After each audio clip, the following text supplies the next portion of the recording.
Back in the early 70s, we learned a couple things that we shouldn't do. Number one, we shouldn't tug on Superman's cape. We should not spit into the wind. We shouldn't pull the mask off the old Lone Ranger, and by all means, we shouldn't mess around with Jim. If you're old enough to remember, that's a Jim Croce song, but we'll take that same concept and bring it to our Sales Brew today, which is things you shouldn't do on an initial sales call. First and foremost, don't talk about you, your products, or your services. Your prospect does not care. If they cared enough, they do some research.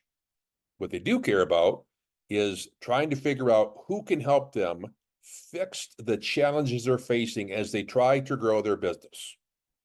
The second thing we shouldn't talk about is the question, tell me about your business.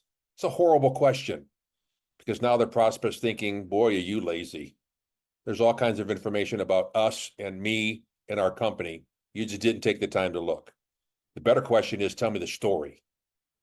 I did some research and found out you started your business 7 years ago. What were you thinking? What were you hoping you could accomplish, and where are you at today? The next thing we don't do is we don't become robo salesperson, where we scan the office looking for different things. Beep, beep, beep, beep, beep, beep. All of a sudden we land on the trophy. We land on the diploma. We got the fish they caught on their wall. Boy, if we talk about that stuff, we sound like everybody else. I'm not saying don't talk about it, but at least not initially on the initial call.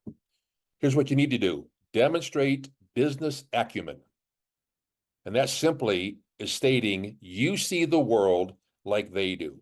You understand the challenges they're facing in their industry. And if you do that, you might give an indication that you might know how to solve those issues. So what my suggestion would be is this: the industry you're calling on, the company that you're trying to develop a relationship with, do some research. What are the challenges that industry is facing?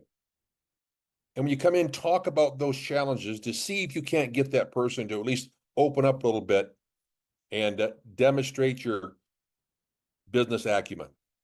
And one of the guys I follow says, your sales superpower is your ability to state the status quo of their situation before they do. And folks, if you can take the time and do that, if you can focus more on them and less on you, you're at least going to have a conversation. And that's all we need to do. Relationships are built one conversation at a time. So as you start your next sales call, think about things that they are thinking about. Talk about things that they are focused on. If you do that, you have a chance to maybe develop a relationship. Hope that helps. Good luck and good selling.